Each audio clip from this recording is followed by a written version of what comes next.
Muito bom dia para você que sintoniza os canais digitais do Grupo Estado. Seja bem-vindo a mais uma edição do Mentalistas. Eu sou a Camila Tulinski, jornalista e também psicóloga, e toda semana trago temas envolvendo comportamento e saúde mental. Na edição de hoje vamos falar sobre as suas finanças, de que maneira as contas que você tem para pagar, muitas vezes endividamentos, podem contribuir para prejudicar a saúde mental de alguma forma ou contribuir para quadros de depressão e ansiedade. É o que vamos desvendar agora aqui no Mentalistas. As principais questões da atualidade, analisados por especialistas renomados. Começa agora Mentalistas, com Camila Tulinski. Para falar sobre esse assunto, eu convidei a doutora em saúde mental pelo Departamento de Psiquiatria da Unifesp, Maria Alice Fontes, que é diretora da Clínica Plenamente. Como vai, Maria Alice? Tudo bem? Tudo bom, Camila. Obrigada pelo convite. Vamos falar desse assunto difícil aí. É bem difícil, complicado. Tem várias situações, inclusive, e para nos ajudar para falar sobre esse assunto, eu convidei o professor de Finanças Pessoais, Fábio Gala. Tudo bem, professor Fábio Gala? Seja bem-vindo. Obrigado, é um prazer estar aqui com você, com a Maria Alice. Estava com saudade das nossas conversas, né? Já tivemos outras oportunidades. Muito obrigado pelo convite. Obrigada, bom, pela presença de vocês dois novamente aqui no meu programa Mentalistas, falando sobre finanças pessoais. A gente teve um ano de 2017 muito puxado, assim, no sentido de que muitas pessoas ficaram desempregadas. Mais de 14 milhões de brasileiros desempregados, poucos conseguiram se reinserir no mercado de trabalho. Quando eu falo isso, é a carteira assinada, né? Porque muita gente acabou fazendo outras coisas, né, professor? Qual que é o balanço que a gente pode fazer de 2017? Alguma perspectiva para esse ano de 2018? Olha, tem muita gente já pedindo para entrar em coma em 2018, porque vai ter, esse ano nós vamos precisar dos 3 ou 4 anos para nos recuperarmos, né? Realmente o desemprego chegou a bater 14 milhões, ele desceu para 12,4 milhões, que é um número assim muito grande, né? São 12% da população brasileira, e você tem toda a razão. Com carteira assinada não, mas tem solução de trabalho, que eu acho que isso é importante. O que é essa solução de trabalho? O trabalho autônomo. Muita gente resolvendo, muita gente abriu empresa. O brasileiro é muito empreendedor por natureza, né? E numa situação de crise, ele se vira. Ele vai vender coisas na rua, ele abre empresa, ele tem alguma ideia e sai se virando, graças a Deus. Isso deu solução para muitas famílias. E o ano de 2017 realmente foi muito, muito difícil em todos os termos. Mas, em compensação, a gente chega com 2018, não só porque é início de ano, mas as esperanças estão renovadas, efetivamente, porque a gente tem realmente uma inflação. Eu não gosto muito dessa frase, nunca antes na história desse país, né? Isso me lembra algumas coisas críticas, deixa para lá. Mas nós temos uma inflação realmente muito baixa, taxa de juros nós chegamos a um nível muito baixo, 7% ao ano a taxa básica, e o importante são os sinais de recuperação. A indústria dos sinais de recuperação, a indústria automotora, efetivamente quem emprega dando sinal de que voltando a empregar pessoas. E isso nos renova a esperança para 2018 e a gente acha que vai ser melhor, viu, Camila? Quando a gente fala desse brasileiro que conseguiu aproveitar um ano de crise, como o de 2017, né, tentando se recolocar no mercado de trabalho ou não conseguindo, tendo essa veia empreendedora do brasileiro, como o professor Fábio Galo disse, dá pra gente falar, jogar aquela palavrinha que conhecemos, que é a resiliência. O que a gente pode falar sobre isso, hein, Maria Alice? Então, olha, perder emprego é uma das grandes estressores do ser humano, né? Então, se a gente for pegar uma lista de estressores, dos 43 fatores estressores, os primeiros 20, dentre eles, 7 são relacionados a emprego, são relacionados à perda de emprego, aposentadoria, mudança de emprego. Então, não tenha dúvida que a situação financeira tem um impacto brutal na saúde mental das pessoas, né? O que eventualmente acontece? As pessoas podem ficar deprimidas, só que existe uma diferença entre depressão e a tristeza. O que é uma tristeza, eventualmente, que uma pessoa pode ter, e a depressão? Claro que no momento inicial, como você estava perguntando da resiliência, quem tem mais resiliência vai ter mais condição de enfrentar as adversidades. Situações onde ela não consegue controlar, onde ela se sente vulnerável, então quanto mais resiliente, melhor. Agora, a tristeza é normal, né? Perder o emprego, ficar triste, ficar chateado, ficar alguns dias refletindo. E até é interessante ter um tempo, né, para pensar, ver o que aconteceu, conversar com amigos, conversar com ex-colegas, refletir o que aconteceu mesmo. Agora, a depressão é quando você tem um período prolongado de tristeza, falta de ânimo, falta de vontade. Aí tem sintomas físicos, como perda de apetite, problema com sono, problemas físicos até você pode ter, né? Pensamentos sobre morte. E quando esses sintomas, eles persistem, um quadro todo depressivo, né? Durante um período de pelo menos 2 semanas, a pessoa não consegue, às vezes, sair da cama, né?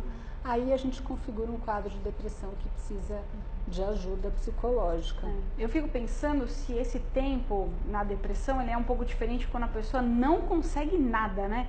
Não consegue trabalho, não consegue fazer um bico que seja, ou empreender, né? Acho que a depressão pode estar ligada também a essa situação do indivíduo que não consegue de jeito nenhum. Eu pelo lado, não sou psicólogo, né, mas pelo lado humano, não, mas de receber muitas questões aqui no jornal impresso, né, no Estadão, das pessoas se manifestando sobre desemprego, etc. Primeiro só quero apontar uma coisa, antes de terminar a resposta. Você me falou 43, eu não sabia desse número, porque eu já contei uns 200 fatores estressantes, para mim pelo menos. 43 já está limitado, já fiquei contente, tem menos... Não, esse estudo até é super bacana, depois eu conto dele. Legal. E o fato é que quando a pessoa fica desempregada, é um fator realmente muito estressor, porque ele já está associando o lado do financeiro, mas começa a ligar outras coisas. Eu sou menos do que os outros, né? Porque na minha família todo mundo está empregado e eu não? Ou porque vergonha, tanto é no Japão, quando a pessoa fica desempregada, ela vai para o bar beber, porque ela não volta para casa antes do horário normal, porque ela não quer acusar para a vizinhança, né, por uma questão de relação social. Infelizmente, do ponto de vista racional, isso não tem sentido. Inclusive, até uma recomendação, né, que a pessoa fale sobre o desemprego para as pessoas da família, compartilhe essa informação, porque muita gente não fala. E aí, as chances disso virar uma depressão é muito maior, né? Ela vai embutindo aquele sentimento, ficando desesperançado, se sentindo, vamos dizer, a sua autoestima, o seu autoconceito completa. Porque o emprego não é só um ganha-pão, né? O emprego é a nossa... Mas aí que está, né? A pessoa... Identidade eu, de vida, inclusive, né? eu cheguei, na verdade, nos primeiros livros que eu escrevi, eu botei um capítulo sobre o desemprego. O livro de finanças vai falando sobre o desemprego, como lidar com isso. E as pessoas acabam perdendo uma grande oportunidade de refletir sobre a vida e sobre as oportunidades. Não está percebendo que é um momento de oportunidade. Perdi o emprego, bom, o que eu vou fazer? E aí, sim, o que vocês falaram, né, o nome eu concordo, é resiliência, né, mas muitas vezes eu chamo de sobrevivente, né, o brasileiro é sobrevivente. Nós passamos por tantas crises, tantas situações ruins, que quando chega um momento como esse, nós já estamos meio calejados. A sociedade brasileira já está meio calejada. E ela tem que ter essa consciência. Perdi emprego, caramba, dancei, ruim. O que eu fiz de errado? O que eu fiz de errado, mas peraí. O que eu posso fazer? Porque se você se concentrar só no problema, você não acha a solução. Então isso eu canso de repetir, inclusive no ambiente de trabalho. Pensa na solução. Problema você já tem, está estabelecido, estou desempregado. Raio, o que eu vou fazer? E eu estou falando isso até por característica própria, eu já fiquei desempregado. Né? Em situação ruim, inconveniente. Na verdade, fiquei desempregado em pleno plano Collor. Nossa, professor. Eu rejeitei o emprego dos meus sonhos porque eu queria mais ainda no dia que foi anunciado o plano Collor. Imagina o que eu fiz. Qual que é a única ação possível? Chorar. Chorei de monte, né? Daquele, quase invadiu o rádio, vendo a Zélia Cardoso de Mello anunciar aquele plano maluco e o meu dinheiro preso e eu rejeitando emprego. Aí, na hora que eu parei por isso, eu falei, caramba, eu tenho que dar uma solução. Não, desculpa, só para terminar essa frase. Eu acabei mudando toda a minha vida e abri várias frentes de trabalho. Eu acabei voltando para o emprego da carteira assinada, mas eu abri empresa, eu criei alternativas no campo da educação, eu me tornei professor nesse momento. Eu tenho uma dúvida com relação a isso, Maria Alice, porque a pessoa, ela já é uma pessoa resiliente ou ela conquista a resiliência? A gente pode esperar, né, de um indivíduo saudável que está numa situação como essa do professor Fábio Galo, puxa vida, perdeu o emprego no meio da história do plano Collor, a situação já era péssima, não que agora no Brasil não é diferente, porque você olha para o lado, tem, né, muita gente desempregada, o desespero é coletivo mesmo para a perda do emprego, mas a pessoa é resiliente ou ela conquista essa resiliência, capacidade de conseguir resolver as questões da melhor forma? Eu diria que as duas coisas ao mesmo tempo. Primeiro, a pessoa já tem uma característica, né? Como você está dizendo, você foi à frente. Personalidade, característica pessoal, genética, né? Tendência à depressão ou não depressão. Então, as características de base dessa pessoa, sem dúvida, vão dar para ela uma consistência de resposta. Agora, se ela tem uma tendência à depressão, se ela tem uma genética ruim, se ela tem, vamos dizer, histórico de outras pessoas que já se mataram na família, estamos num quadro difícil. Então, essa pessoa precisa de mais ajuda que outros. O que ela pode fazer? Em geral, essas pessoas que não são resilientes, elas têm uma grande dificuldade de lidar com frustração. Elas são rígidas. Quer dizer, o que não funciona de acordo com o que eu estou esperando, não me serve. Não é bom. Não é bom, né? Então, a inflexibilidade, ela está totalmente ligada com a falta de resiliência. Então, ou seja, o indivíduo mais rígido é aquele que vai ter maior dificuldade. Então, a gente precisa que a pessoa lide com a diversidade, com falta de controle da situação. Não sabe o que vai acontecer no dia seguinte, não sabe o que vai acontecer na sua vida pessoal, financeira. Se ela consegue lidar, né, com essa inesperada mudança e aguenta conviver com a dúvida, ela tem uma característica melhor. Como é que ela pode desenvolver isso? Ela pode treinar isso. Quer dizer, dúvida acontece para todos. Ninguém tem as respostas. A gente está empregado, a gente está trabalhando, mas a gente sabe um dia de amanhã.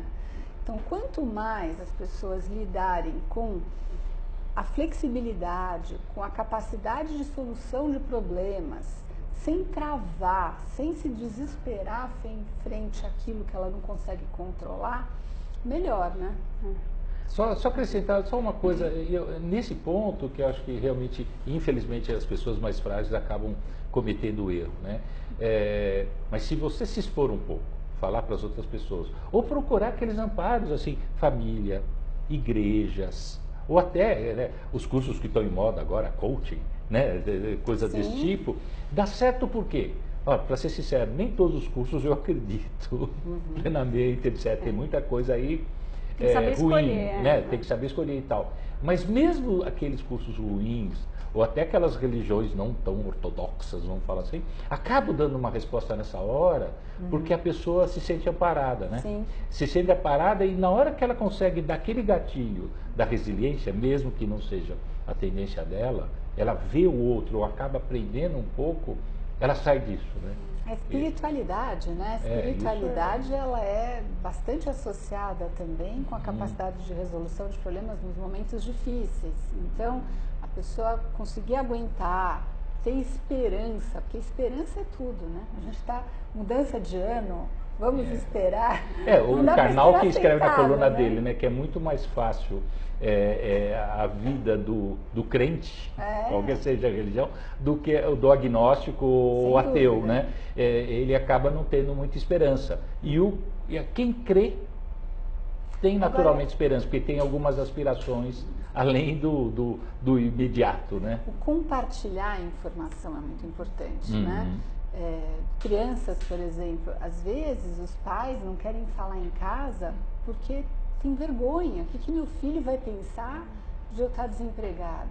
E às vezes crianças pequenas, quando elas não entendem o que está acontecendo, a criança tem até uma tendência a centralizar e achar que ela é o problema. Até né? o conflito entre os pais pode ser minimizado por isso, né? Com a participação dos filhos nessa história. Não é legal para ninguém, quem já viveu sabe que não é legal, mas também não é nada que nos seja possível na vida da gente. Dá para né? sobreviver, né? Nossa. O professor disse agora no comecinho do programa, até citou o exemplo no Japão, né? Que muitas vezes os japoneses, quando estão desempregados, eles passam o dia bebendo para cumprir aquela hora de trabalho, né? O expediente de trabalho, para não ser uma vergonha para a vizinhança e para a própria família mesmo.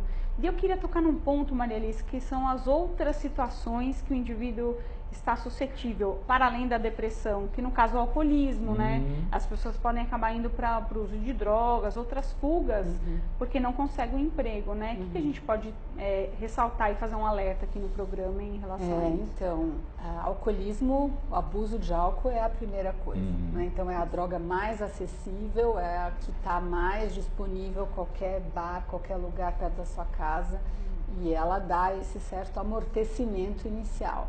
Então, claro que você pode ter um abuso inicial de álcool, mas para você desenvolver uma dependência, você vai precisar de anos bebendo para desenvolver uma dependência, né? Então, eu diria que assim, a base dessa pessoa, a estrutura psicológica dela é que vai dizer qual caminho ela vai seguir. Se ela for mais saudável, obviamente, ela vai ter um bom enfrentamento. Se ela for mais frágil, ela vai poder ir para um lado de beber mais, vai poder, às vezes, pensar em morte, né? Então, tem a questão, por exemplo, do suicídio, que eu acho que é importante abordar.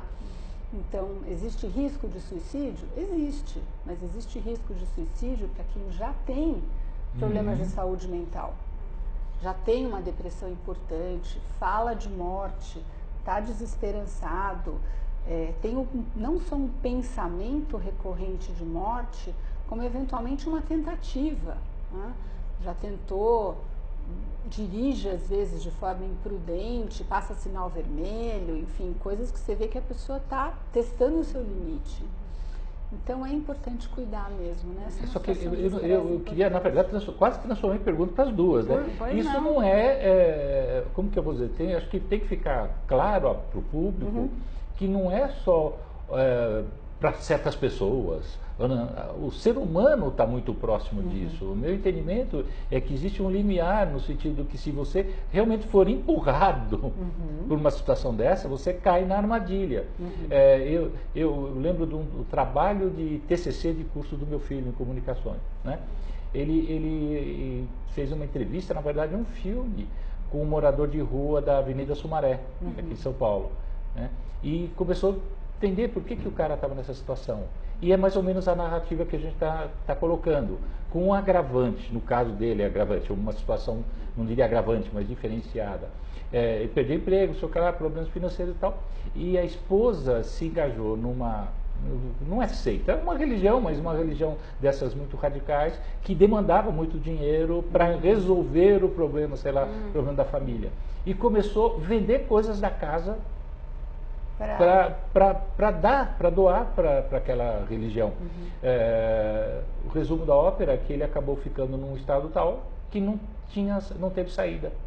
Se tornou alcoólatra, morador de rua, e morrendo de saudades dos filhos, etc., mas não conseguia mais voltar para casa. Quer dizer, é uma situação possível, infelizmente. Né? Quando a pessoa ela é jogada nessa situação que o professor Fábio Gallo colocou, mesmo que não tenha uma predisposição ao suicídio, é um estado de alerta, quer dizer, como é que a saúde mental e a psiquiatria, a psicologia podem lidar com uma pessoa que está sendo jogada para uma situação, porque o suicídio, eu imagino que a pessoa não vê mais luz no fim do túnel e ela dá cabo da vida, né? Como é que acontece isso psiquiatricamente? Então, o suicídio, ele é visto como, assim, a pessoa mata o sentimento e a dor que está dentro dela. Ela sofre tanto, ela está tão desesperançada, está com uma dor tão grande que ela quer, então, acabar com essa dor. Nesse sentido, a gente tem que identificar. Então, os familiares têm que estar alerta. Como é que está essa pessoa? Claro, uma tristeza, perdeu o emprego, tá chateado, ficou um dia em casa, mas assim, já tem planos, começa a refletir, tem ação, faz alguma coisa, tudo bem. Agora aquela pessoa vai se embotando, vai ficando para dentro, perde o contato com os amigos, começa a falar em morte, desesperança, começa a beber mais que o normal. Opa, sinais de alerta. Ou se volta para o jogo eletrônico Se também. volta Né? para o jogo. Porque todas as dependências, né? Dependência Qualquer tipo de comportamental, comportamento dependência desse química, tipo, qualquer tipo de dependência. E então, assim, até dependência eletrônica, né? De ficar assim, jogando. Porque eu pergunto esse assunto do suicídio? Porque as pessoas têm alguns tabus ainda, e o Mentalistas existe inclusive para isso, né? A gente quebra alguns tabus. Então, por exemplo, a pessoa que fala que vai se matar, não se mata. Se mata, não é, Marilice? Ela dá sinais de que ela vai fazer isso. Inclusive, existem relatos que dizem que as pessoas, antes do suicídio, até ficam no estado, assim, de certa calma e paz. Sim, que precede o ato suicida. Então, às vezes, se a pessoa está falando em morte, acho que a coisa mais importante é identificar a depressão maior, se ela realmente está com todos os sintomas de depressão, ela ser avaliada por um médico psiquiatra, por um profissional de saúde mental e começar um tratamento, porque o tratamento ajuda.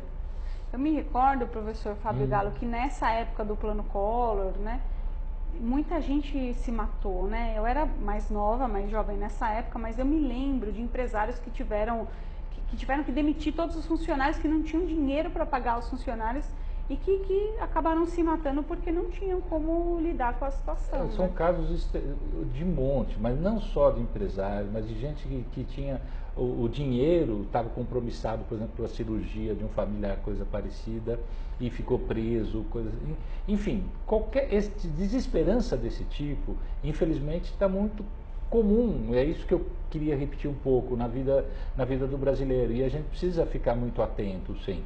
Até casos que você citou, né, me chama a atenção a sua citação, porque eu já vi, graças a Deus, não eram pessoas tão próximas, mas já vi 2, 3 casos de que a pessoa falava em morte, morte, morte, aí de repente entrou no período de calma, os familiares relaxaram e a tragédia ocorreu.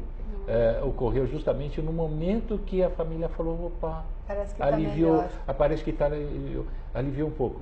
Então, acho que essa mensagem também é importante, que as pessoas em torno entendam o que a pessoa está passando, que para quem está de fora, isso não é tudo isso. Não, isso é meio assim, olha, é importante tirar a pessoa realmente de casa, alentá-la com outras coisas, propor alguma outra coisa, dar algum trabalho. Eu já cheguei a fazer uma coisa assim. Voluntário. Eu cheguei a fazer coisas inversas, assim, graças a Deus, até por ter sentido na pele já, pessoas conhecidas nessa situação, propondo alguma forma de trabalho. Às vezes alguma coisa que, para que você está com essa pessoa aí? Deixa lá. Sabe? Deixa fazendo alguma coisa. Mas está muito aqui, não importa. E tem mais de uma pessoa conhecida, né, que se voltou para uma coisa que eu gosto muito, que foi o que você citou. Vai para trabalho voluntário, vai para dentro da igreja, vai para ONGs, coisas desse tipo. Não fica parado. E se sente útil. Porque, na verdade, a gente não pode confundir emprego com trabalho, né? Carteira assinada com atividade. É importante. E o ser humano não precisa necessariamente ter carteira assinada. Ele precisa ter atividade, ele precisa se sentir útil. Falando em atividade, né, se a gente tem 2 minutos, também é importante falar de atividade física. O quanto a atividade física é fundamental para a recuperação da depressão. Então, a pessoa desempregada tem um plano, né, de ocupar o seu tempo. Claro, ela não vai o tempo inteiro pensar só em trabalho, ela vai ter que fazer um plano do que vai fazer, conversar com as pessoas, ela vai ter que ter tempo para descansar e tempo para fazer atividade física. Se ela fizer 20, 30 minutos de atividade física por dia, ela já vai ter um antidepressivo que é de graça, natural. Né? E que é de graça. Que tem gente que eu já ouvi, agora por exemplo, o que eu vou fazer com a minha academia? Simples. Vai pra rua, caramba, tá cheio de parque em São Paulo, tá cheio de alternativa, joguem, corrida mesmo, enfim, tem eu quero um monte de coisa. Tocar no assunto com vocês, que é o seguinte, professor Fábio Galo, a gente tem uma pesquisa aqui da CNC, Vou pegar só para ilustrar, porque essas notícias elas mudam a cada instante, dependendo do mês e do semestre. Estou falando de 2018 no geral, mas só para a gente ter uma ideia. 6 em cada 10 famílias brasileiras estão endividadas, ou seja, no fechamento de 2017, 6 em cada 10 famílias brasileiras endividadas. E esse é um fator estressor, né? Porque você tem uma série de contas para pagar, o dinheiro que não chega, e muitas vezes no meio do caminho acontece o desemprego, mas mesmo quando a pessoa não está desempregada, aquele dinheiro vai rendendo cada vez menos e ela vai fechando no vermelho, vai usando cheque especial. É uma bola de neve, né? E perspectivas para o Brasil melhorar nesse sentido, a gente tem algumas aí, professor? Primeiro, só para afirmar, isso significa que são mais ou menos 58 a 59 milhões de brasileiros com nome negativado. É muita gente. Mas graças a Deus, nos últimos 3 meses, todas as agências de crédito, né, estou falando Serasa, Boa Vista, SPC Brasil, etc., estão dando conta de que o índice está sendo reduzido. Mesmo que pequenininho. Pouco, mas é naturalmente pouco, porque a gente precisa entender que as engrenagens da economia andam meio juntos, né? Não adianta querer só uma engrenagem vai resolver o problema. A gente precisa resolver o problema de crédito, taxa básica de juros, inflação baixa, etc. Colabora, melhorar o crédito, mas nós temos que destravar o crédito para poder destravar o consumo, para poder ativar toda a economia de novo. E esse processo, particularmente o do endividado, é um processo um pouco mais longo. Então a recomendação básica é consolide sua dívida, descubra quanto que você está devendo, peça para colocar no papel, porque inclusive, né, Camila, você já me ouviu falar essa frase, lá dentro do papel lá que ele te coloca, às vezes aparece o tal do SCC, lembra o que é isso? O que é isso mesmo? Vamos Se colar, colou. que que é aquele valorzinho que coloca no meio da dívida, já que você está, o cara tem endividado mesmo, vai colocando aí, vai colocando valor e tal. Consolida, leva para um especialista, leva para um órgão de defesa do consumidor, sabe quanto você deve e faz um plano para... né, esse problema. Porque não adianta nada, por exemplo, a pessoa que chega... do tapete e continuar vivendo Não, mesmo... assim. Quer ver, vou fazer um paralelo aqui, que não tem nada a ver com o que nós estamos falando. Final do ano, promessa de todo mundo na meia-noite. Vou emagrecer no ano seguinte. Promessa mais sem vergonha do que essa não existe, não vai Chega fazer. no fim do ano, não. Não é isso. Você tem que Não primeiro tem ação. saber que peso você tem, saber quanto você quer chegar Fazer um plano. e estabelecer o plano. A mesma coisa com dívida. Descubra quanto você deve, planeje como você vai pagar. Se está numa dívida mais cara, passa para uma dívida mais barata e faz uma proposta para o seu credor para realmente sair fora da dívida. Essa é uma ótima dica do professor Fábio Galo. E já encerrando o Mentalistas, eu quero uma dica também da Maria Alice, né, do ponto de vista psicológico, como manter a nossa saúde mental diante dessa situação econômica e financeira pessoal. Então, eu acho que enquanto a pessoa está empregada, ela não pode estar acomodada. Ela tem que pensar sempre o que pode acontecer se alguma situação mudar. Então, ela tem que ter plano já. Plano A, plano B, plano C. E já planejar a sua vida pensando que alguma mudança pode acontecer. Então, se ela perder o emprego, ela não pode cair numa depressão e achar que não tem mais perspectiva. Ela teria que já ter um plano B de que ela possa fazer. Se isso acontecer, fazer atividade física, contar para a sua família que isso aconteceu, você não vai ser a única pessoa do mundo que perdeu o emprego, e aí compartilhando, tentar melhorar seu estado de depressão. Agradecendo a participação da doutora Maria Alice Fontes, doutora em saúde mental pelo Departamento de Psiquiatria da Unifesp e também diretora da Clínica Plenamente, e o professor de Finanças Pessoais, Fábio Galo. Muito obrigada pela presença de vocês, viu? Obrigada. E obrigada pela sua audiência. Semana que vem tem mais uma edição do Mentalistas aqui na TV Estadão. Até uma próxima. Você acompanhou Mentalistas com Camila Tulinski.